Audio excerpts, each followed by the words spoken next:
Thank you for being here today. This really is, in many ways, the beginning fall program in our Project Dialogue as part of the Fran Park Center for Faith and Life. Prior to the pandemic, we were holding monthly courageous conversations in which we try to live out our commitment at the center. One of our 4 pillars at the center is dialogue across differences. Learning how to live with each other in the midst of differences that make a difference. Trying to be true to our understanding at Pinnacle, at least our aspiration that we are open to all questions, defined by none, save for the centrality of Christ. In doing that, we recognize that the church has an interest in the wider world and the common good, just as the wider world impinges upon us. The borders around the church are porous. We are not separate from, we are part of the world in which we live. I also recognize that much has happened since we've had routine courageous conversations, and there are many issues that are pressing upon us. Not all of them are easy issues, but as we met together, Kelly and Mike and the rest of the staff met together and began to talk about this fall, we realized that if we are to be true to our values, we should be addressing some of the issues that are deep in the wider culture, and abortion is one since the Dobbs decision this summer.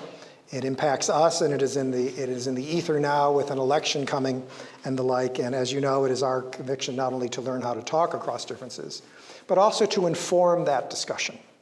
Along the way, Kelly was in conversation with Professor Bertha Alvarez Manninen at ASU, and she graciously agreed to come and be with us today, and we are honored. Her work is precisely in the area that we're interested in today. I want to say now as your pastor, though, that I recognize that some issues can stay out there separate from us. Some issues can't. And I don't know the life stories and circumstances of everyone in this room. I recognize that as we talk about abortion, people can think about it as a distance, but it also impacts many of us personally. I recognize that, I want to honor that, and we want to take care of each other in this conversation. So this, which is one of the reasons why we want to inform our conversation today with Professor Manninen. We will have another gathering next Sunday. People won't be required to have been here in order to be with us next Sunday, but at least those of you who are here and will be with us next Sunday will have had this experience to inform our conversation. Next Sunday will be one of our traditional courageous conversations. I will moderate that, but I won't teach it. So we will lay out some key questions, and we will learn to talk with each other across our interests and passions as Christ's people in this place and in this time. So let me tell you a little bit about our speaker today. Professor Manninen is a professor of philosophy in the School of Humanities, Arts, and Cultural Studies and ASU's New College of Interdisciplinary Arts and Sciences. That's a long title to get on your business card. She holds a doctorate in philosophy from Purdue University, where she won a Purdue University Foundation dissertation grant and a university doctoral level fellowship. She additionally holds a master's degree in philosophy from the University of Wisconsin-Milwaukee and a bachelor's degree in philosophy and in English literature from Florida International University. I could say a whole lot more, but I'm going to stop right there, at least for now. She joined the ASU faculty in 2006. Her areas of interest are broad and deep, but they're listed to include biomedical ethics, applied ethics, philosophy of religion, social and political philosophy. Among, as I said earlier, among many connections that she has at ASU, she's part of the Lincoln Center for Applied Ethics. Also, as you heard this morning in worship, she has special interest in informed civil dialogue around abortion, and authored or co-authored 2 books to that effect and in support of that interest. One was a 2014 book published by Vanderbilt University Press called Pro-Life, Pro-Choice, Shared Values in the Abortion Debate, and another co-authored with Jack Mulder Jr. called Civil Dialogue on Abortion, published by Routledge in 2018. Just what we are interested in, yes? So we are honored to have you with us today. You may find yourself agreeing or disagreeing with Professor Manninen, and that's all right. You may find yourself agreeing or disagreeing from one of several perspectives, or you may simply find that she sharpens your questions. What I do believe, though, is that from whatever perspective you come and we come, or with whatever questions we bring, you will find yourself informed, intrigued, and deepened by her research and her thinking. And so we are honored to have her with us today. So we will have, after her talk, we will have a time for Q&A. Let me suggest that you think, if you are hoping to planning to join us next week, that we, to the best of our ability, keep our Q&A to questions that we really need the professor with us for, questions of clarification and things that she can help illuminate for us, and then our opportunity to share our own perspectives will come next Sunday as we gather again. So Professor Manninen, welcome, and we hope to see you back at Pinnacle. You are now our friend. So. Excuse me. Well, thank you all for coming. Can you hear me okay? Yes. Okay. So I'll begin with a little story about how I got here. So when I was young, I was raised Catholic, very conservatively Catholic, and was pretty much pro-life throughout my entire childhood and teenage years. Then I got to college, and they radicalized. No, they didn't. But I got to college and started reading more on it, and then became pretty vocally pro-choice. And that's where I wrote my dissertation on, was pro-choice. And at the time, I thought, when I think about what it is, what the fetus is or what the embryo is, it's not a person. It's just I was in that category. It's not a person. It's just a bunch of clumps of cells, and it's not a real human being. And so that's how I justified my stance on abortion for many, many years. And then I got pregnant with that young lady up there who's 13 years old. And we had a very early ultrasound. It was about a 10-week ultrasound with her. And it amazed me how much she was already fully formed, right? She looked like a peanut, but she had arms, she had legs, she had a head. The ultrasound person pressed on my tummy, and she reacted and started flipping all around and everything. And it was just, I was in awe. Like, okay, this is not just a clump of cells anymore.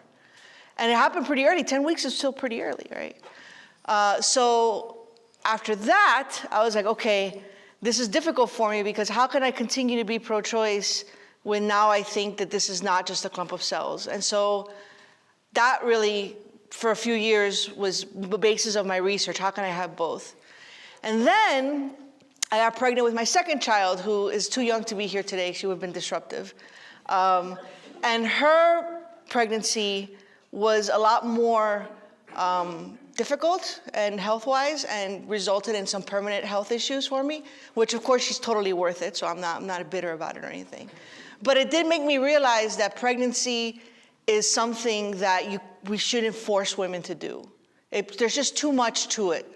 It's too physically precarious. I have a friend I know who had a textbook pregnancy, absolute no morning sickness, no nothing, perfect pregnancy, had a traumatic birth where her pelvis shattered as the baby was coming out, and she had to relearn how to walk, right? Those are the kinds of things that made me think that pregnancy is not just like renting a room out for 9 months, right? It has a lot of health issues that can come with it.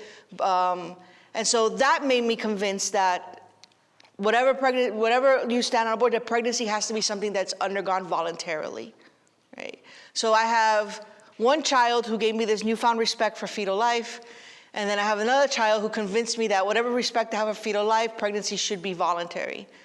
And so I've spent the rest of my research trying to balance those both. And so that's what you're going to get a little bit of today, that's why it's called, I am pro-choice, but I have some very deep pro-life sympathies. So today is going to be about how I balance both of those intuitions, right? So first, some stats. This is the latest from, I'm sorry, can you hear me if I move? Yeah, sorry. Okay. I'm Hispanic, so I'm loud. So, in 2017, abortion rates have been steadily falling in the United States. So we're up to 13.5 women per 1,000 women aged 15 to 44 getting abortions. So it's been steadily declining. I can do it. There. And then here is a chart of where in pregnancy do abortions typically happen? So you can see 65.4% of all abortions take place before 8 weeks. And the vast majority of them take place before 20 weeks. Only 1.3% of abortions take place after 20 weeks, right? And so that's important, that's important because I know a lot of people who have pro-life sympathies have this thought that fully term babies are being routinely aborted, right? That's one of the, if you listen to the political ads that are going on now for the Senate race, that's one of the contra points that Blake Masters makes against Mark Kelly, that he wants abortion all the way till birth, right? But as you can see, 1.3% abortions happen that late. And out of those 1.3%, the majority of them is something really wrong with the fetus, right? No woman is gonna get pregnant, gestate voluntarily for 30 weeks and then be like, yeah, no, I don't think so, right? That just doesn't happen. What it does happen is because there's something severely wrong with the fetus, right? So full-term abortions are not happening with any type of routine in any way, right? So some background. This is something I teach my students because my students also think that when Roe v. Wade was decided, it meant that you could have an abortion at any time for any reason. Just go into your clinic at 32 weeks and abort a perfectly healthy fetus. So this is the background for it. So my students are often very surprised to hear that it wasn't until 1965, which wasn't that long ago. It might seem long ago to 20-year-olds, but it wasn't that long ago, right? In 1965 is when Griswold versus Connecticut allowed birth control for married couples. Before then, birth control was illegal for married couples and for unmarried couples. So it wasn't until 1965 that Griswold versus Connecticut established a married couple's right to obtain birth control. And then it wasn't until 1972, again, not that long ago, that another Supreme Court case extended it to non-married couples, right? So my students are always very shocked to hear that. But back then, both the right to contraception for married couples and non-married couples was found by the Supreme Court because of a implicit right, what they call an implicit right to privacy, right? That the government should not be getting involved in personal decisions like having children, right? And that right to privacy extended to Roe v. Wade. So Roe v. Wade was decided in 1973 at 7-2. And the Supreme Court decided that the right to privacy under the Due Process Clause in the 14th Amendment extended to a woman's decision whether or not to terminate a pregnancy. This is something that the Dobbs decision, if you read through it, which is like 200 and something pages, it's really long. If you read through it, the current justices of the Supreme Court said that there is no right to privacy explicitly in the Constitution. And Clarence Thomas said very clearly that we should go back and review all of the court cases that were decided based on the right to privacy and fix them, right? That includes birth control. That also includes same-sex marriage and interracial marriages, right? And according to Clarence Thomas, we should be reviewing all of those because it was wrongly decided because there is no right to privacy in the Constitution, which is true. There is no explicit right to privacy in the Constitution, but you can derive it from other amendments, right? So what did Roe v. Wade allow? So according to Roe v. Wade, here's what the law of the land used to be, right? Within the first trimester, so from 2 weeks to 12 weeks, only the woman and her can decide whether or not to get an abortion. So for the first trimester, the state cannot interfere in a woman's decision to get an abortion. In the second trimester, the state can restrict abortion only to protect the woman's health, right? That was in the second trimester. But then by the third trimester, the state can restrict abortion access given its interest in preserving the life of a viable fetus. So a viable fetus is a fetus that can survive outside the womb, even with artificial aid. So if it could be put in an incubator and a respirator and then live and survive, that's considered viable, right? So according to Roe v. Wade, up until the time the fetus is viable, the abortions cannot be restricted. After viability, which switches, like when Roe v. Wade was first decided, viability was around like 30-ish weeks, right? But technology is getting better and better, so younger and younger fetuses are surviving. So I think viability is now like 25, 24-ish weeks. And it's only going to get more. I mean, people are researching into having fully formed, what's called ectogenesis, which is to fully gestate a fetus and outside the womb. And there's research being done on that. So if that ever becomes the case, technically, an embryo would be viable, right? But yeah, and so the vast majority of states, I think 47 out of the 50 states, had some sort of restriction on abortion after the fetus is viable. This is Roe, right? So then,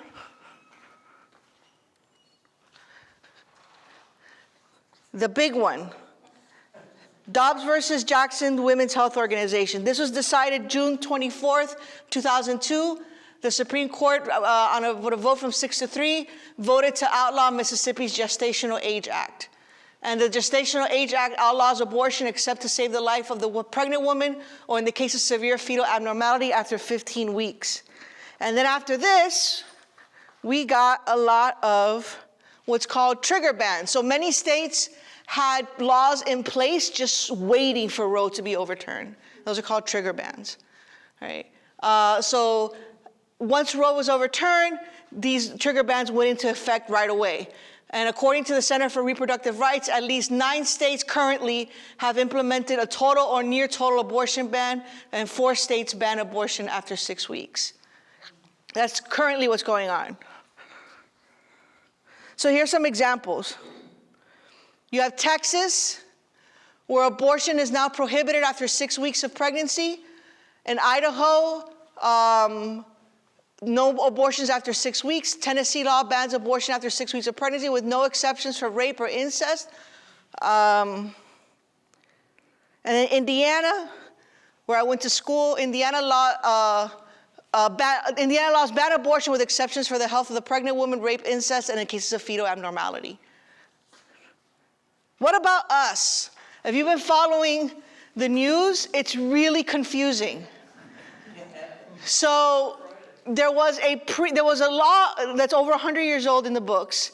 It was when Arizona was still a territory, so it's pre-statehood laws. And that law prohibited all abortions for any reason except to save the woman's life at all points, right, from conception onwards. And then Doug Ducey signed the law that would outlaw abortion after 15 weeks of pregnancy. And the problem is that right now, currently, both laws passed. So we both have a law that says no abortions at all, and then we have a law that says abortions until 15 weeks. And so now the hospitals are like, we don't know what to do with these conflicting views. So currently, that's the law of the land. We have 2 conflicting abortion laws, but most abortion clinics are erring on the side of caution and are sending women to other states, like California or Colorado, right? So yeah. So now, let's talk about something called personhood amendments. A personhood amendment is an amendment which would declare that a fetus is a person from conception onward, right? And many, many, many states have tried to pass personhood amendments, especially Arizona has repeatedly tried to pass personhood amendments. Ducey signed a law that allowed for personhood, to give the fetus a personhood.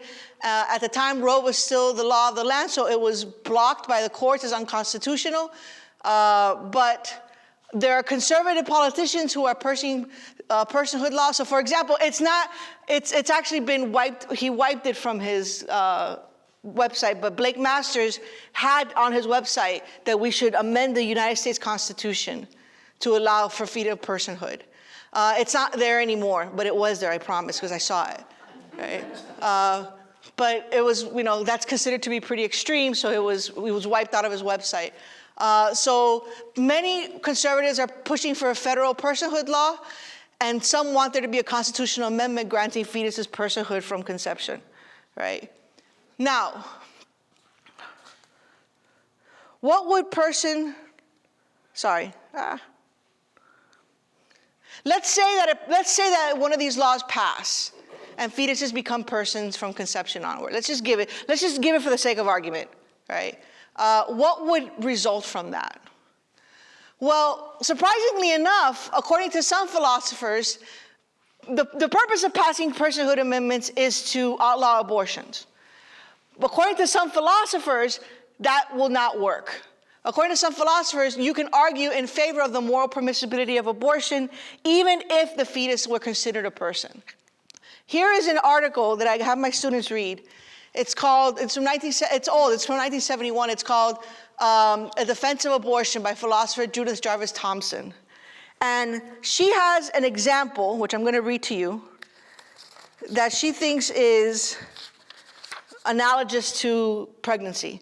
So it's called the violinist example. So I'm going to read through the whole thing because it's important. So here's the example, right? Here's the analogy. You wake up in the morning and find yourself back to back in bed with an unconscious violinist.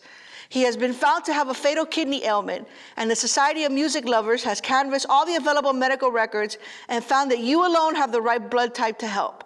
They have therefore kidnapped you, and last night the violinist's circulatory system was plugged into yours so that your kidneys can be used to extract poisons from his blood.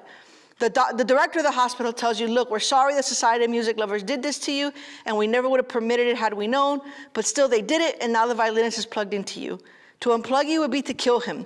But never mind, it's only for 9 months. By then he will be recovered from his ailment, and you can safely be unplugged from you. End quote. Is it morally incumbent on you to accede to this situation? No doubt it would be really nice of you if you did it, a great kindness on your part, but do you have to accede to it? And can you be forced, right? So that's the idea. So you have this violinist who's dying, and for whatever reason, you and you alone have the right blood type to help him. So they hook you up to the violinist without you knowing, and then the next day you wake up and you're like, what's going on? And they're like, well, here's the problem. He's sick. If you unplug yourself, you're going to die. He's going to die, but you only have to do it for 9 months. So, his right to life is more important than your right to your body. So you need to stay hooked up to him. And Thompson and most of my students agree, absolutely not, right? You're absolutely not required to stay hooked up to the violinist. And moreover, you cannot be forced to stay hooked up to the violinist, right? And so that's supposed to be an analogy for pregnancy. Now, the Supreme Court would argue, if you read the Dobbs decision, that the right to an abortion is not deeply rooted in the nation's history and tradition. And then they also write that until the latter part of the 20th century, there was no support in American law for a constitutional right to obtain an abortion, and no state constitutional provision has recognized such a right. This is part of the Dobbs decision. But again, that's not entirely true. There have been lots of cases in the Supreme Court that have argued in favor of bodily autonomy, right? This is from a decision called Union Pacific Railway Company versus Botsford. No right is held more sacred or is more carefully guarded by the common law than the right of every individual to the possession and control of his own person, free from all restraint or interference of others, unless by clear and unquestionable authority of law, right? So that's one. And then another decision, in 1914, the New York Court of Appeals ruled that a physician could not operate on a patient even if the operation proved to be beneficial for the patient's health. The judge who decided the ruling wrote that, quote, every human being of adult years and sound mind has a right to determine what shall be done with his own body, right? Oh, something going on out there, right? Another one. In a 1996 case, Stanford Hospital versus Vega, the Supreme Court of Connecticut ruled that a patient, in this case a Jehovah's Witness, has a right to refuse blood transfusions even if necessary to save his own life, and that a hospital's interest in preserving the life of its patients was not sufficient to override the patient's right to bodily integrity. Right, so there is a lot of Supreme Court cases where the right to bodily autonomy is pretty much determined to be sacrosanct, right? Now, the justices who overturned Roe would likely respond, yeah, but all those cases are different because those cases do not involve the termination of a potential life. That's what they wrote in the decision. But again, that's not true. There have been cases, like court cases, where the right to bodily autonomy has been in conflict with someone's right to life, and the right to bodily autonomy won. And one of the most famous cases is called, I keep doing this. So here's some background on this case. So you have Robert McFall, who had a disease called aplastic anemia and needed a bone marrow transplant, right? And so they looked and looked and looked. You know, it's really hard to come up with a match when you have a bone marrow. So they looked and looked and looked, and his cousin, David Shipp, turned out to be a match. So he allowed himself to be tested to see if he was a match, but then when it came out that he was a match, he refused to undergo the procedure. He said, I'm not doing it. I was going to do it, I changed my mind, I'm not doing it. So McFall takes his cousin to court with the hopes that the court will force him to do it. And his argument is, yes, he's got a right to his body, but I have a right to life, and the right to life is more important than the right to his body. And according to the judges who decided McFall versus Shipp, that is not true. They gave this case to Shipp, and they said that you cannot force someone to use your body to save the life of another person. Right? Here's a quote from it. In this case, the chancellor is being asked to force one member of society to undergo a medical procedure which would provide that part of the individual's body would be removed from him and given to another so that he could live. For our law to compel a defendant to submit to an intrusion of his body would change every concept and principle upon which our society has been founded. Right?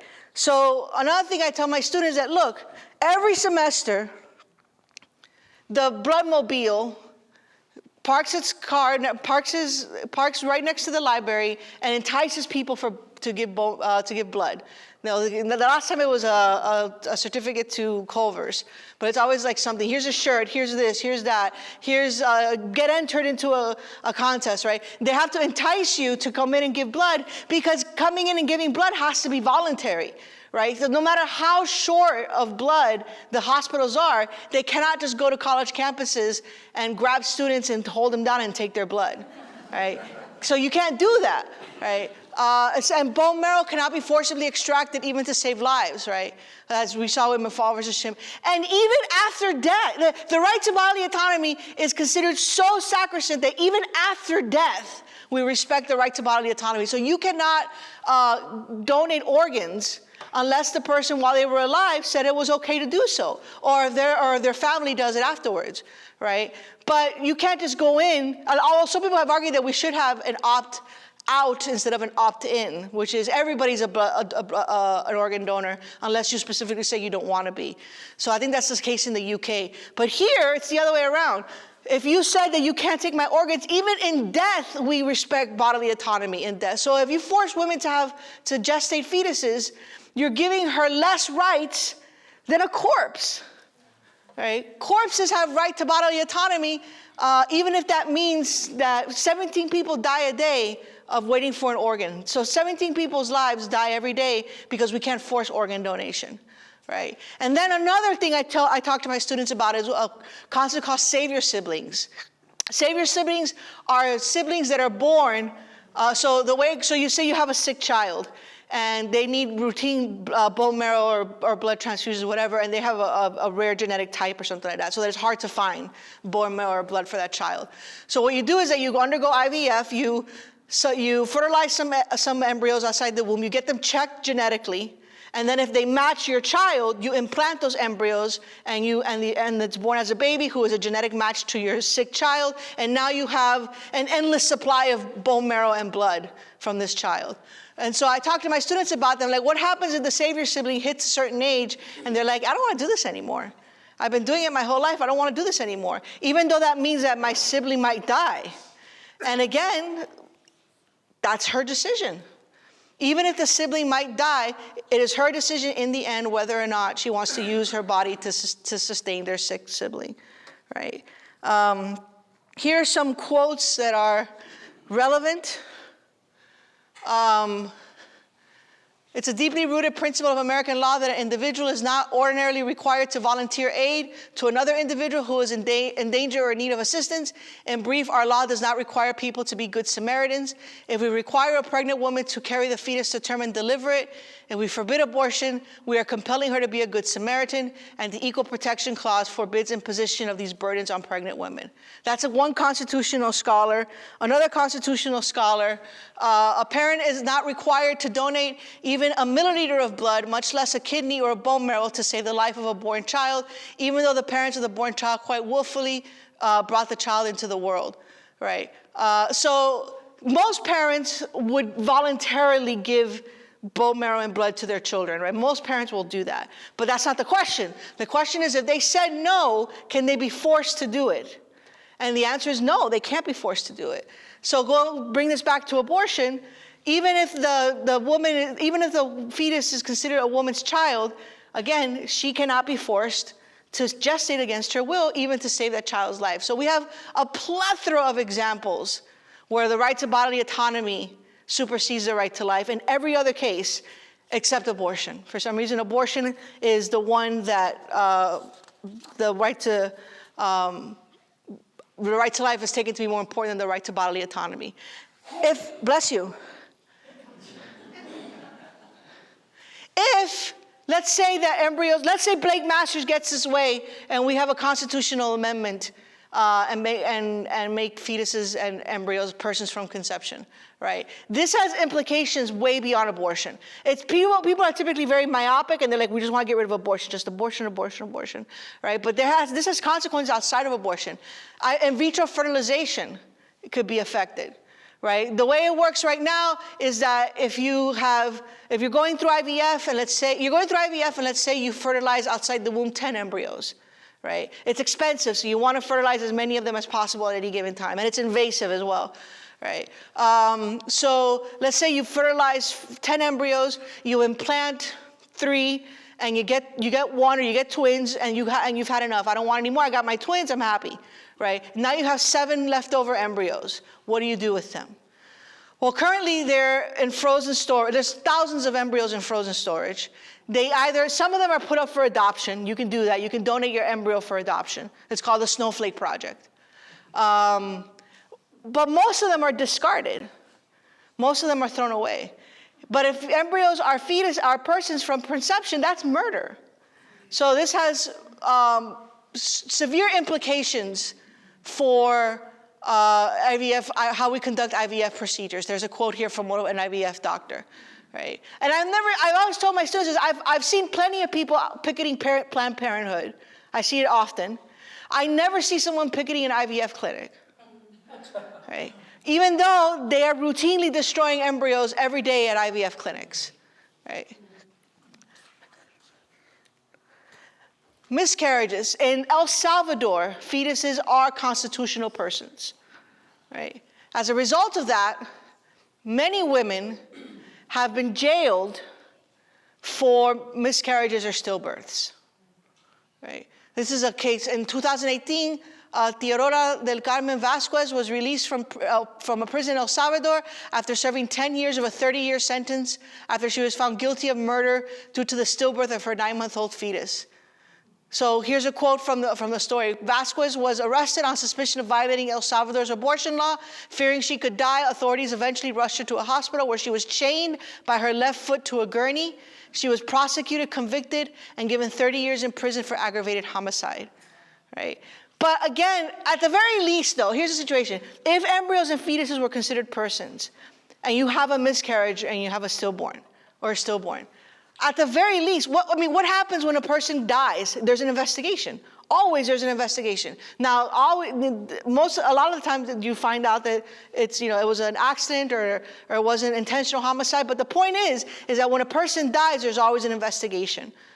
So if embryos and fetuses are persons, women who have miscarriages and stillbirths are going to be subject to investigation, right? That's just what follows if fetuses are persons under the law, right? And can you imagine dealing with a miscarriage and a stillbirth and not have to worry in addition about whether or not you're gonna, and then what counts, right? Let's say you have gestational diabetes and you have a stillbirth, and it's found that you didn't control your diabetes well enough while you were pregnant, and that resulted in the stillbirth, right? Does that woman go to jail now? Because her actions caused the stillbirth of her fetus, right? So again, more consequences beyond abortion. And then, I'll skip that part. There is the imprisoning of abortion doctors, which is already the case in a lot of states. In Florida, abortions are now banned after 15 weeks, and doctors who perform abortions makes a maximum of 5 years in prison. In Oklahoma, it's 10 years in prison. In Texas, you can get all the way from 5 years in prison to a maximum of life in prison. In Alabama, a doctor performing abortions faces a minimum of 10 years in prison and a maximum of 99 years in prison. So already we're seeing the imprisonment of abortion. And again, something else that Blake Sanders said, you make it illegal and you punish the doctors, right? As you can tell, I'm not voting for him. I'm gonna move ahead a little bit because I want time to talk. Now, let's go over to, so I've given you my lecture about why I'm pro-choice in general, right? Now let's go to the other part. Why do I have pro-life sympathies, right? Many pro-choice supporters, and I get it in my class too, argue their position by using dehumanizing language to talk about a fetus. Fetuses are just clumps of cells or products of conception. I have students that say they're not human, they're not alive, they're not a life, and which I could consistently ask them. I push them. I'm like, well, it's obviously human. I mean, what other species is it, right? When I gave birth to a human child. So it's a human embryo. So it's human. It's definitely alive. It's growing. It's taking up nutrients. It's doing what living things do. So when you say it's not a human or it's not a life, I'm not sure what you mean by that, right? That seems patently false. They're both human and alive, right? But a lot of pro-choice persons use these dehumanizing languages, right? And here's the thing: a lot of women. During my research for my books, I was reading a lot about women how they feel after their abortions and when they get abortions. Many women who get abortions don't regard the fetus as just a clump of cells. Maybe some do, but a lot of women think, no, that the fetus is a morally significant being, right?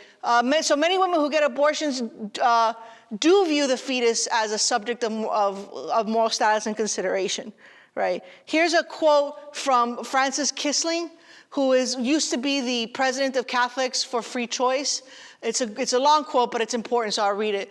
The precise moment when the fetus becomes a person is less important than a simple acknowledgement that whatever category of human life the fetus is, it nonetheless has value. It is not nothing. I am deeply struck by the number of thoughtful, progressive people who have been turned off to the pro-choice movement by the lack of adequate and clear expressions of respect for fetal life. There is a strong distaste of the pro-choice community in many facets of society because of the inability or unwillingness to acknowledge one iota of value in fetal life. It almost seems as if there's been a hardening of the heart resulting from the pro-choice position. And she's pro-choice herself, so she's criticizing her own community, right? Here are some quotes that show that women who get abortions, not always, but often, do regard the fetus as a morally significant being, that it's not just a clump of cells. Here's a woman who's a feminist who got an abortion and says she desperately wanted a feminist article, pamphlet, speech, anything that would have let me have both the abortion and my own ambivalence. I wanted to deal with the moral balance sheet of abortion, not to have to deny one existed for me. Instead, people kept telling me I was misguided, brainwashed by the patriarchy. They patently explained that the fetus was just a bunch of cells, right? And then another woman, Bobby Jeanne Kennedy, who's an abortion nurse, she tells a story of a woman who, quote, reached out her beautifully delicate young hand, gently touched the cheek of her newly aborted tiny fetus, and said, "I'm sorry, baby." Another woman obtained an abortion after her fetus was diagnosed with a deformity, and the woman said, "I don't want to deny this baby existed." She gave it a name, had a funeral for it, and buried it in the family plot alongside her grandmother. So many women who get abortions do not view the fetus as just a clump of cells. Right? A lot of them view it as a being with moral value that for whatever reason they couldn't keep, but still a being with moral value. right? And that's pretty much how I feel about it too. Now, let's say that you are pro-choice and you want to reach across the aisle to people who are pro-life. What do? Right? Well, what we hopefully is to try to create a society with a world with less need for abortions, right? Here are some of the. Here's what the studies show. Medically accurate sex education. Arizona is one of the states that are not required to give medically accurate sex education to children, right? Medically accurate sex education. A 2008 study from the University of Washington found that teenagers who received medically accurate sex education were approximately 60% less likely to get pregnant compared to abstinence-only education. Contraception, affordable and effective. According to the Colorado Department of Health and Public Services, between 2009 and 2013, the birth rate amongst teenagers fell by 40%, while abortions fell by 42% after the state started providing teenagers and poor women free intrauterine devices. Right? So medically accurate sex education, access to affordable and effective contraception, and then finally, there is a high correlation between abortion and poverty. People who live below the poverty level are more likely to get abortions than people who live above it. Right? The United States has one of the highest rates of poverty among single mothers. Right? And actually one of the highest rates of infant and maternal mortality, right? So 42% of women who earn an income 100% below the federal poverty level, 75% of women cite responsibility for others as a reason for aborting, and the same number of women cite financial restrictions or fear of having to compromise work or education as reasons for aborting. So if we had a stronger social safety net, then less people would probably get abortions. So like my husband's from Finland, and they have abortion laws there, but they have less abortion rates than we do. And one of the reasons for that is that if you're a poor single mother, the state takes care of you, right? Every Finnish baby, regardless of financial status, leaves the hospital with a big bassinet full of toys, clothes, diapers, everything for a newborn baby. And if you are poor, in Finland, there's a constitutional amendment that homelessness is unconstitutional in Finland. The state provides everybody a home, right? So in states where there's a strong social safety net, women will probably be less likely to get abortions because they're less terrified of living in poverty in those countries, right? So this is the last part. So the irony is that the politicians who are most vocal about being pro-life are also the people who most likely vote against these types of programs, right? So there's an organization called the Children's Defense Fund Action Council. In 2021, they produced a nonpartisan report card to highlight how congresspersons voted on legislation aimed at improving the welfare of children. Many of the lowest scores were attributed to Republicans who self-identify as pro-life. Republican politicians also proposed to completely defund Planned Parenthood and Title X, family funding, both who take care of poor women and distribute contraception and reproductive care to poor women. So it's sort of ironic, I think anyway, that what the studies show that what actually reduces abortion rates are the things that liberals are most likely to vote for. So and liberals are more likely to be pro-choice as well. So it's interesting that the group that is more likely to be pro-choice are also the group that's more likely to vote for the policies that would reduce abortion. And the people who self-identify as pro-life are more likely to vote against the things that actually reduce abortion. So, yeah. Perhaps ironically, much of what's been shown to actually reduce abortion rates are programs that liberals who are typically pro-choice adamantly champion. So I leave you with that irony. Thank you for joining the Fran Park Center for Faith and Life. Our mission is to serve the church and community through innovative, inclusive, and transformative education. Check out our website at www.franparkcenter.org for more information about upcoming events, programs, pilgrimages, and opportunities to get involved. If you enjoyed this program and would like to see more like it, please consider a donation. You can find more information of ways to support the Park Center on our website.